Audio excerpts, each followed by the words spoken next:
사무엘하, 오늘 하나님께서 주시는 말씀은요, 사무엘하 7장입니다. 1절에서 우리 17절까지 교독으로 읽도록 하겠습니다. 사무엘하 구약 473쪽에 있습니다.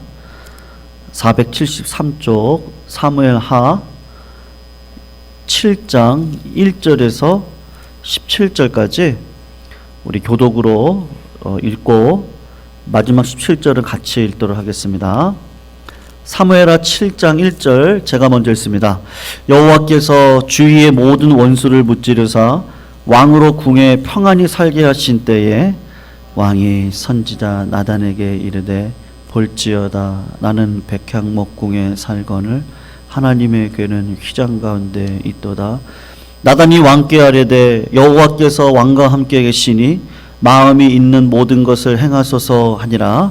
그 밤에 여호와의 말씀이 나단에게 임하여 이르시되 가서 내 종 다윗에게 말하기를 여호와께서 이와 같이 말씀하시되 내가 나를 위하여 내가 살 집을 건축하겠느냐.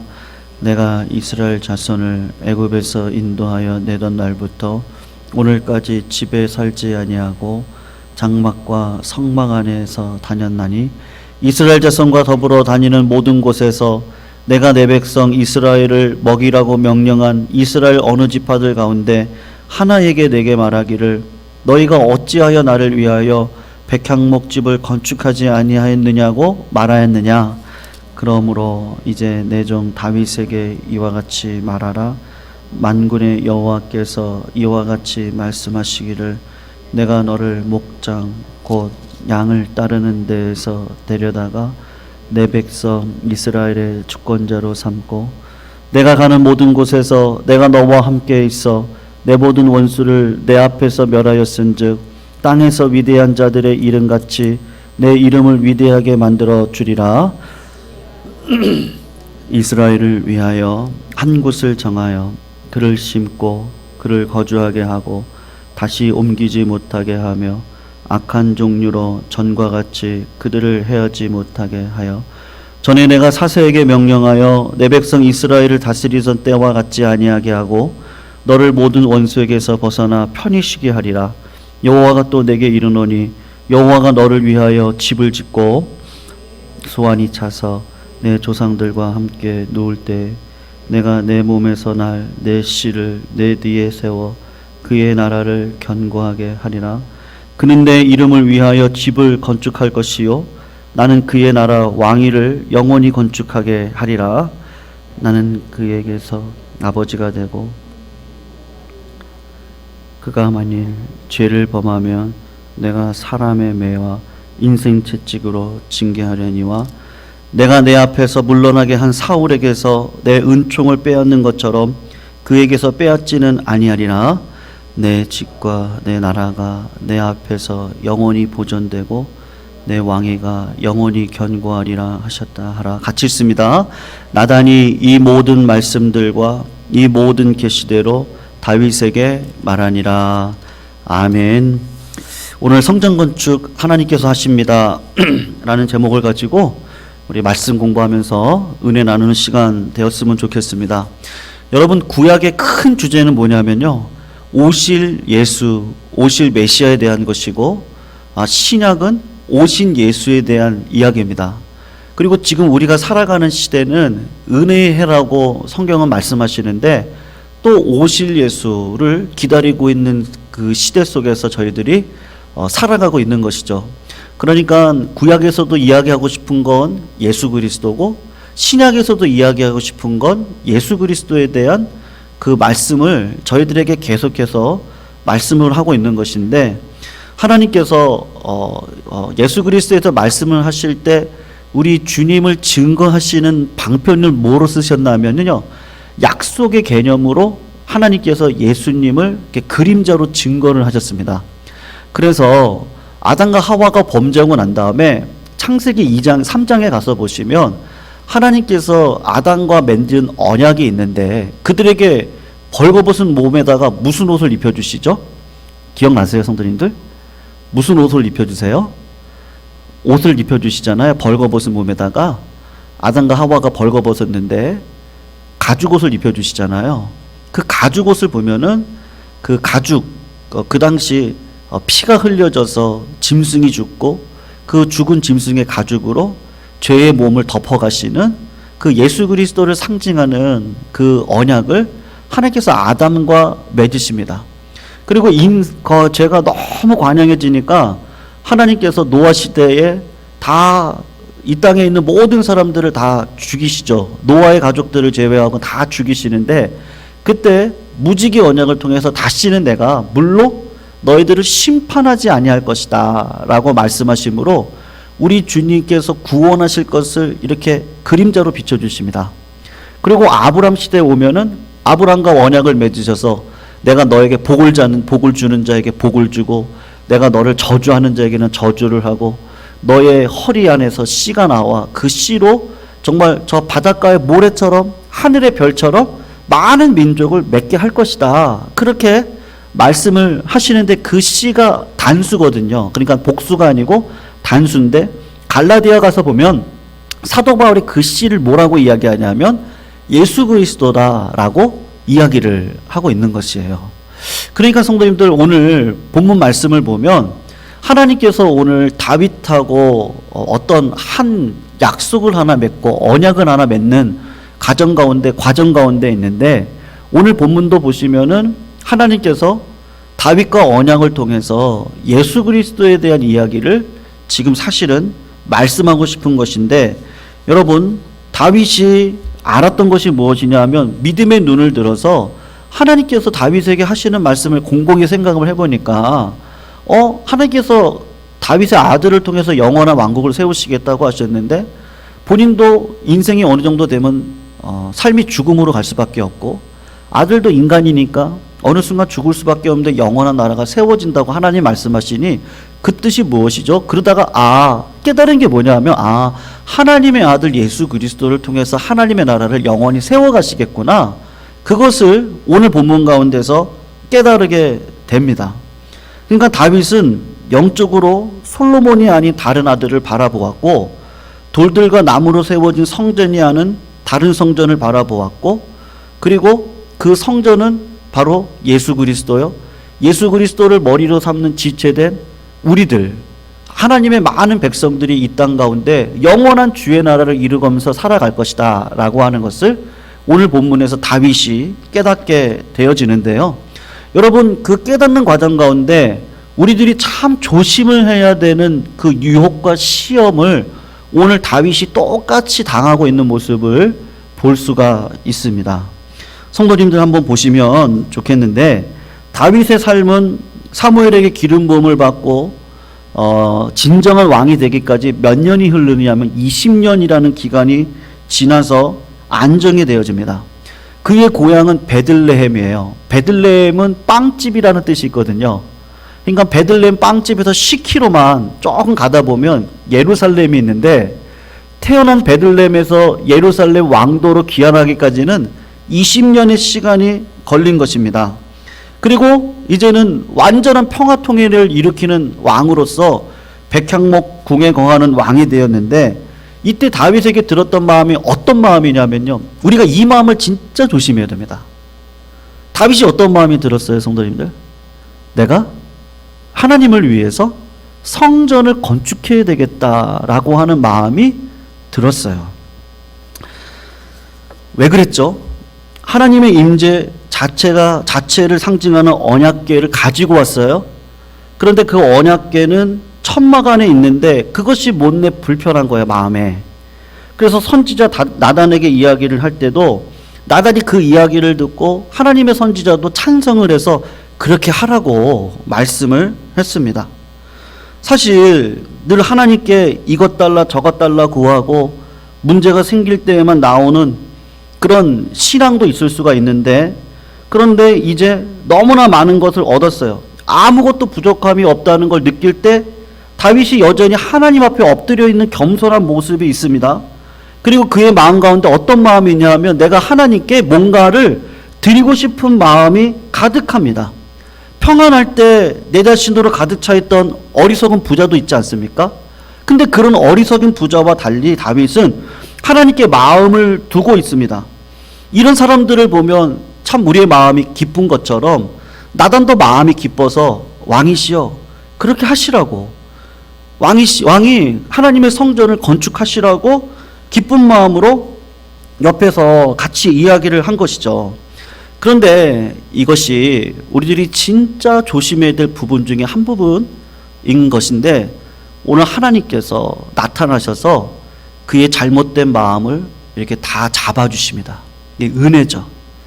그래서 교회는요, 하나님이 절대로 하세요. 믿으시죠, 성도님들? 하나님이 하세요. 하나님이 나타나셔서 밤이에요. 나단에게 나타나셔서 말씀하시는데 한마디로 다윗의 제안을 거절하세요. 왜 거절하셨을까? 말씀의 요지를 잘 이해할 필요가 있는데, 먼저 5절을 성도님들 잠깐 보세요. 보시면 하나님께서 뭐라고 이야기를 하세요? 네가 나를 위해서 집을 지어준다고 그렇게 이야기를 하세요. 그리고 6절 7절을 보시면 나는 이제껏 누구에게 나를 위해서 좋은 궁을, 집을 지어달라고 말한 적이 없는 하나님이다, 그렇게 말씀을 하시고, 다윗에 대해서 8절 9절을 보면 자식이 부모를 사랑하냐 아니면 부모가 자식을 사랑하냐, 지금 그 얘기를 하는 것인데, 너가 목동에 불과할 때 내가 너를 불러서 이스라엘 왕으로 세웠고, 그리고 다윗 네가 어디로 가든지 함께해서 모든 전쟁에서 내가 이기게 해줬고, 지금도 너의 이름을 세상에서 아주 존귀하게 만들어준 이 부모의 마음을 아니? 그렇게 이야기를 하면서 10절 11절 상반절을 보시면 전에 유리하던 때와 같이 내가 이제 이스라엘에 거처를 주어 안정된 삶을 살게 해줬다. 누구로부터 왔다는 겁니까? 이 모든 것들이 다 하나님께로부터 왔다는 것이죠. 그리고 11절 하반절을 보시면 다윗아, 너가 나를 위해 무슨 집을 지어주는 것이 아니고 사실은 내가 너를 위해 집을 지어줄 거야. 하나님은요, 지금 말씀을 그렇게 하시는 거예요. 우리가 하나님을 섬기는 게 아니라 하나님이 여전히 우리를 섬기시고, 하나님 우리의 삶에 개입하셔서 우리가 하는 것 같이 보이지만 사실은 하나님이 하고 계시는 것들을 깨닫게 하시기를 위해서 다윗에게 하나님께서 지금 은혜를 베풀어 주시는 것인데, 여러분, 그러면서 하나님께서 다윗의 아들 솔로몬을 통해서 성전이 지어질 것이다. 하지만 이 언약은요, 단지 다윗의 아들인 솔로몬만을 위한 것이 아니라 다윗의 자손으로 오실 메시아, 그리고 그 메시아를 통해서 이루게 될 영원한 하나님의 나라에 대한 언약이다. 여러분, 하나님께서 다윗을 위한 당신의 성전 건축 계획을 지금 말씀하고 계시는 거예요. 다윗은 제가 성전 건축을 하겠습니다, 그렇게 이야기를 했더니 하나님께서 내가 하겠으니까 내 계획을 한번 들어봐, 그렇게 이야기를 하시는 것인데, 무슨 말씀을 하시고자 싶으냐면 이 하나님의 계획이 다윗의 성전 건축 계획에 의해서 방해가 되어질 수 있다. 참, 이 말이 참 저희들에게는 참 소중한 말씀이라고 생각합니다. 만약에 성도님들, 다윗이 자기 마음에 품은 대로 화려하고 멋진 하나님의 성전을 건축하게 되었다면 예루살렘은 다 다윗의 성전 건축에 모든 정신을 쏟게 될 겁니다. 그렇게 되면 사람들은 하나님이 일하시는 것을 보는 것이 아니라 누가 일을 하는 걸 보는 거죠. 다윗이 일을 하는 것을 볼 수밖에 없는 것이죠. 바로 오늘 본문에서 하나님께서 다윗의 제안을 거절하시는 이유예요. 백성들이 봐야 되는 것은 하나님이 하신다는 거예요. 다윗이 하는 것이 아니라 하나님이 하신다. 하나님께서 다윗과 백성들을 위해서 하시는 일을 보기를 하나님께서 원하시는 겁니다.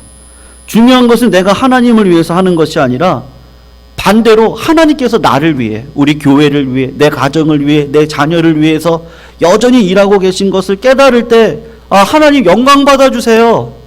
하나님만이 진짜 하나님이세요. 그것을 하나님께서 기뻐하시는 것이죠. 그러니까 하나님께서 지금 다윗에게 있는 시험이 있는데, 이게 착한 마음으로 올 수도 있는 거예요.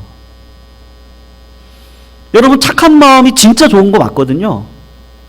근데 그 착한 마음이 졸업을 할 때가 있습니다. 착한 마음을 가지고 계속해서 초등학교 생활을 계속하시면요, 그 착한 마음이 미련한 마음이 돼요.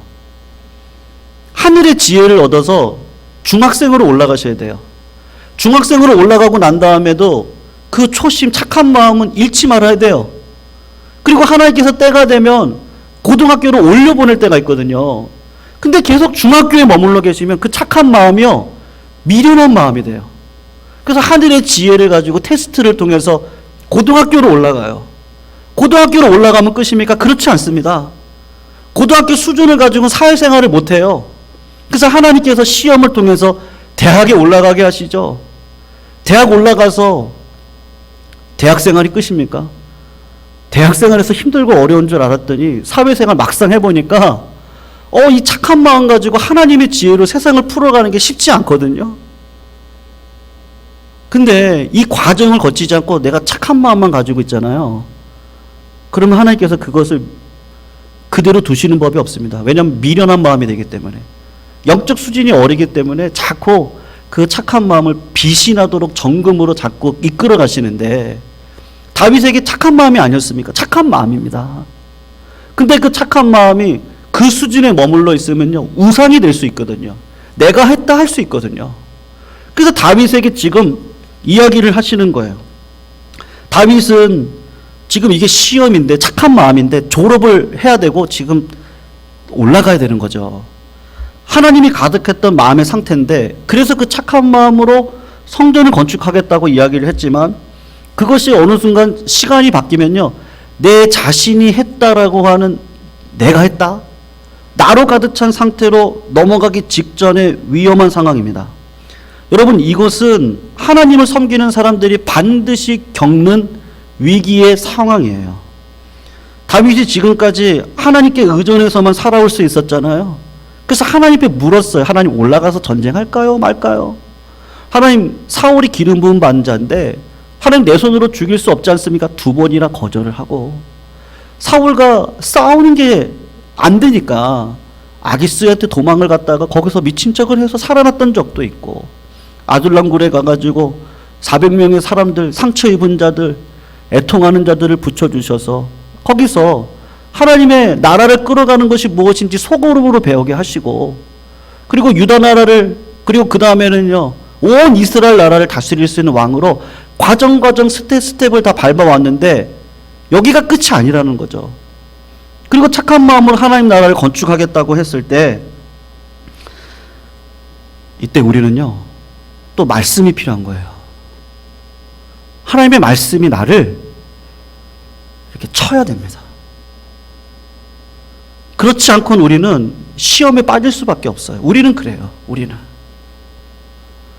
다윗이 어느 순간 하나님을 잃어버릴 수 있는 삶이 될 수 있어요.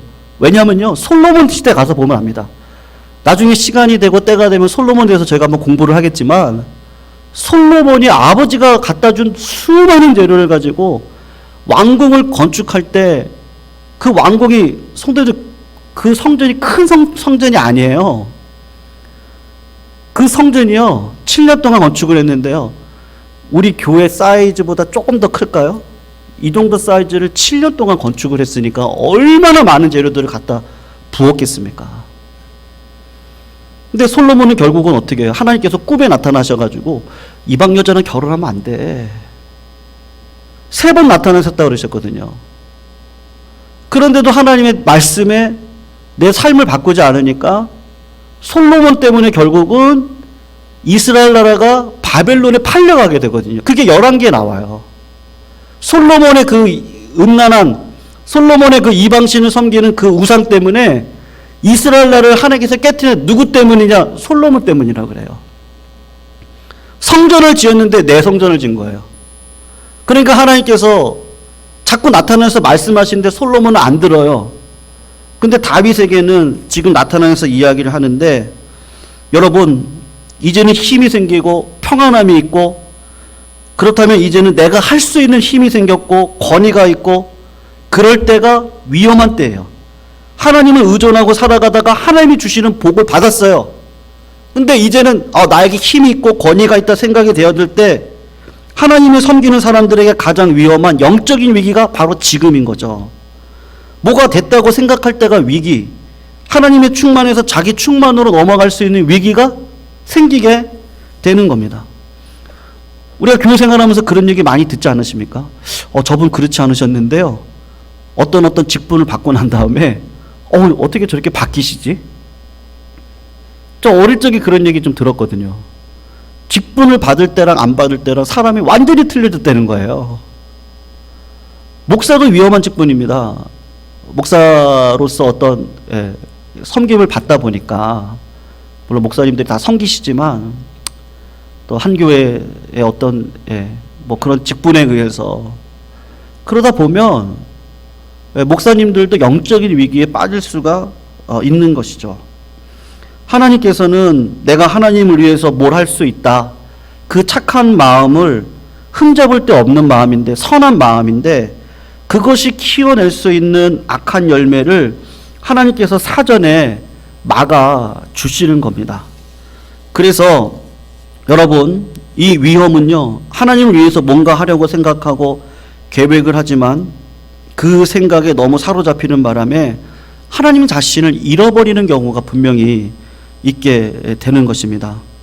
신앙이란 그렇습니다. 세월이 흘러갈수록 성도님들, 오직 은혜, 오직 믿음, 오직 말씀, 오직 기도, 그것만 붙드시기를 주님의 이름으로 축원합니다. 정말로 정말로요, 말씀이 나를 칠 때 우리가 돌아서고, 그리고 기도하는 가운데 하나님께서 주시는 음성을 들을 때 겸허함으로 받아들이고, 상황 속에서 충분히 우리들의 삶을 이끌어 가실 그 하나님의 은혜를 경험하면서 살아가는 것이 필요한 것이죠. 여러분, 오늘 다윗이 아들 솔로몬과 다르게 참 잘했던 것이 무엇이냐 하면요, 우리가 읽진 않았는데요, 좀 길어가지고 제가 끝까지 못 읽었습니다. 오늘 29절까지 읽으면 참 좋았는데 한번 보세요. 하나님께서 나단 선지자를 통해서 다윗의 제안을 거절하시자 다윗이 어떻게 합니까? 18절을 가서 보시면 뭐라고 이야기를 하죠? 다윗 왕이 누구 앞에 들어가 앉아 있습니까? 여호와 앞에 들어가 앉아 있습니다. 이 말은 언약궤가 있는 곳으로 가서 앉았다는 말인데, 저는 이게 진짜 위대한 행동이라고 생각을 해요. 만일 하나님께서 고맙다 지어라 하셨으면 다윗은 바로 일어나서 건축에 필요한 준비 모든 명령을 시달했을지도 모릅니다. 그러나 하나님께서 지금 거절한 거잖아요. 거절하면 우리가 보통 하는 행동이 뭐죠? 원망할 수 있잖아요. 하나님 왜 그러시냐고. 근데 다윗이 했던 방법은 하나님 앞에 나아가서 아무 말도 하지 않고 앉아서, 이것은 그가 기도했다는 것인데, 여러분, 이게 매우 중요한 시험이었습니다. 다윗이 골리앗을 죽일 때, 다윗이 기름 부음 받은 사울의 생명을 귀하게 여길 때보다 더 중요한 시험인데, 하나님께서 다윗의 선한 제안을 거절하시고 하나님의 의도를 나타내 보여주실 때 우리 성도가 어떤 태도를 취하느냐, 그것이 다윗이 오늘 저희들에게 보여주고 있는 것인데, 여러분, 교회가요, 이게 오해를 하고 들으시면 안 되는데요, 너무 바쁘면 안 좋습니다. 바빠야 되는 건 맞는데요, 그러니까 체계적으로 바빠야 되거든요. 제가 교육자 생활하면서 이게 몸에 밴 것이 있는데요, 그 점심시간 이후로는 예상치 못한 일들이 많이 벌어집니다. 그래서 부교육자 시절 때부터, 지금은 좀 그렇지 않지만 부교육자 시절에 이렇게 습관이 들어져 있는 게, 새벽 기도가 끝나고 나면 집을 안 가요. 그냥 교회 끝나고 나면 교육자실로 딱 들어가서 10시에서 11시까지 그때 설교 준비를 다 합니다. 설교 준비를 하고 개인적인 묵상을 하고 개인적인 일들을 다 끝내놓고, 그리고 점심 먹고, 그리고 이제 교회 일을 해요. 저녁까지. 그렇게 안 하면 일을 할 수가 없어요. 그러니까 바쁠 때 지혜롭게 삶을 계획해 나가야 되는데, 아침부터 저녁까지 계속 바쁘다, 교회 뭐 이런 일이 있다 저런 일이 있다, 때로는 그런 것들이 필요하기도 하지만요, 하나님께서 원하시는 것은 무엇이냐 하면, 어떤 일보다, 사역보다 중요한 건 하나님과 나와의 관계가 어떤지가, 그게 먼저 더 중요한 거죠. 그러니까 교육자 생활하면서 저도 아침에 새벽 기도부터 오전 10시까지가 정말로 중요한 시간이에요. 그때 하나님께서 만나주시고, 그때 하나님께서 말씀하시고, 그때 하나님께서 내 삶을 어떻게 끌어가라고 얘기하시고, 그것을 통해서 하루하루를 계획하고 짠하고 하나가는 그런 일들을 진행해 가는 것이거든요. 그래서 여러분 다윗을 한번 보세요. 오늘 본문을 보면 여러분 왕처럼 바쁜 사람이 어디 있겠습니까? 담임 목사도 바쁜데요. 조금 큰 게만 해도 더 바쁠 거예요. 근데 왕은 얼마나 바쁘겠어요? 할 일이 얼마나 많았겠습니까? 그러나 그는 지금 하나님 앞에 들어가 앉아 있는데 하나님께서 때로는 무엇을 소중하게 여기시느냐? 하나님을 위해 무언가 하는 것보다 하지 않는 것을 더 중히 여길 때가 있다는 것이 있다는 것이죠. 여러분, 하나님 앞에 우리가 가만히 앉아 있게 되면요, 우리를 일으킨 그 많은 먼지가 뭔지를 이렇게 딱 보여주시고 그 먼지가 가라앉히려면 가만히 있어야 됩니다.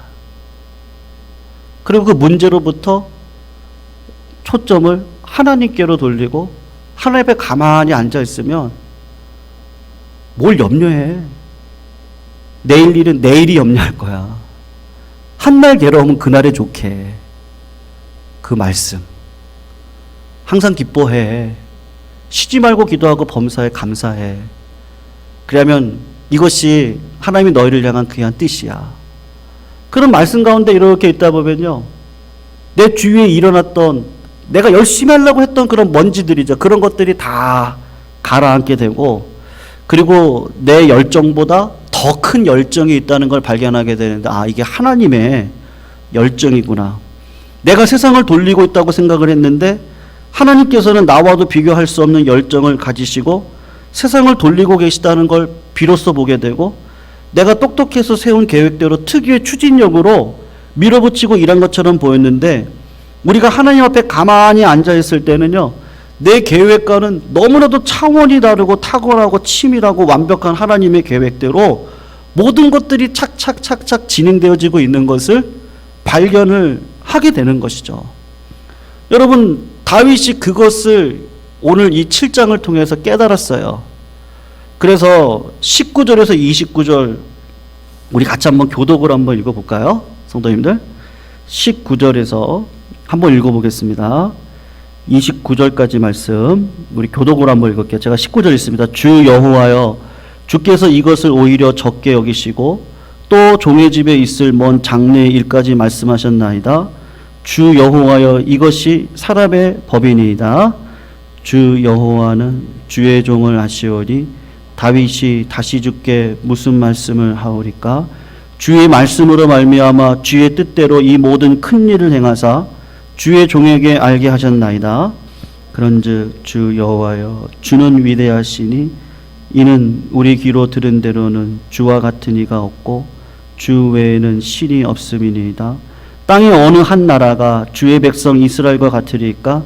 하나님이 가서 구속하사 자기 백성으로 삼아 주의 명성을 내시며 그들을 위하여 큰 일을, 주의 땅을 위하여 두려운 일을 애국과 많은 나라들과 그의 신들에게서 구속하신 백성 앞에서 행하셨사오며, 주께서 모의 백성 이스라엘을 세우사 영원히 주의 백성으로 삼으셨사오니 여호와여, 주께서 그들의 하나님이 되셨나이다. 여호와 하나님이여, 이제 주의 종과 종의 집에 대하여 말씀하신 것을 영원히 세우시며 말씀하신 대로 행하사 사람이 영원히 주의 이름을 크게 높여 이르기를 만군의 여호와는 이스라엘의 하나님이라 하게 하옵시며, 주의 종 다윗의 집이 주 앞에 견고하게 하옵소서. 만군의 여호와 이스라엘의 하나님이여, 주의 종의 귀를 여시고 이르시기를 내가 너를 위하여 집을 세우리라 하셨으므로 주의 종이 이 기도로 주께 간구할 마음이 생겼나이다. 주 여호와여, 오직 주는 하나님이시며 주의 말씀들이 참되시니이다. 주께서 이 좋은 것을 주의 종에게 말씀한, 이제 같이 한번 있습니다. 이제 청하건대 종의 집에 복을 주사 주 앞에 영원히 있게 하옵소서. 주 여호와께서 말씀하셨사오니 주의 종의 집이 영원히 복을 받게 하옵소서. 아멘. 여러분, 지금 다윗이 마지막으로 구하고 있는 게 무엇이죠? 먼지가 다 가라앉히고 난 다음에 하나님께서 하시는 거군요. 하나님의 은혜를 지금 구하고 있는 것이죠. 모든 것이 나에게 달린 줄 알았어요? 근데 하나님께 달린 거라고 하나님께서 시선을 바꿔주세요. 은혜를 구하라는 것입니다. 이제는 더 이상 내가 뭘 한다는 생각이 없어지고 모든 것이 하나님께로부터 하나님께서 하나님을 위하여 될 것이다. 지금 그것을 말씀하고 계시는 겁니다. 여러분, 우리 모두는 하나님을 위해서 뭔가를 할 수 있는 사람이 아니었습니다. 그런데 하나님의 그 크신 사랑으로 우리가 아직 죄인 되었을 때에 그때 우리를 불러주셔서 교회에 직분을 맡겨주셨습니다. 이제는 목사가 되고 장로가 되고 권사가 되고 집사가 되고 성도가 되었으니까 내가 하나님을 위해서 뭔가 할 수 있어요. 하나님께서는 그런 말씀을 원하지 아니하시고 다윗에게 하신 말씀입니다. 너가 나를 위해 뭔가 하는 것이 아니라 하나님은요, 내가 한다. 네가 나를 위해 사람들 앞에서 뭔가를 한다면 사람들은 우리가 하는 걸 보는 것이죠. 그러나 사람들이 보아할 것은 무엇이냐면 하나님이 하시는 걸 보게 하는 것인데, 여러분, 하나님께서 말씀을 듣고 다윗이 그랬던 것처럼 우리에게도 동일한 삶을 살아가라고 말씀을 하시는 것입니다. 여러분, 다윗이 이 말씀을 가슴에 새겼기 때문에 우리가 이후에 이제 살펴보겠지만 다윗이 엄청나게 노력을 해서 자신의 생애 전부를 들여서 성전 건축을 위해서 할 수 있는 모든 것들을 다 모으는데요. 여러분, 금을 모았는데 금이 몇 톤인지 아십니까? 금이 한 40톤을 썼거든요. 이 건물에다가요, 금을 다 바른 거예요. 우리 교회보다 조금 더 큰 사이즈에다가 그때 40톤이 들어갔는데 다윗이 평생 살아가면서 자기 아들 성전 건축 짓게 하려고 금을 500톤을 모았습니다. 수많은 나무들을 모았어요. 그렇게 더 열심을 내고 할 수 있었던 일은 무엇이냐 하면 다윗이 잃어버리지 않은 것이 있는데 그게 뭐냐면 내가 아니라 하나님이 하시는 것이고, 그러기에 남들이 볼 때는 똑같아요. 남들이 볼 때 똑같은 헌신이고 봉사인데 마음은 어떤 거예요?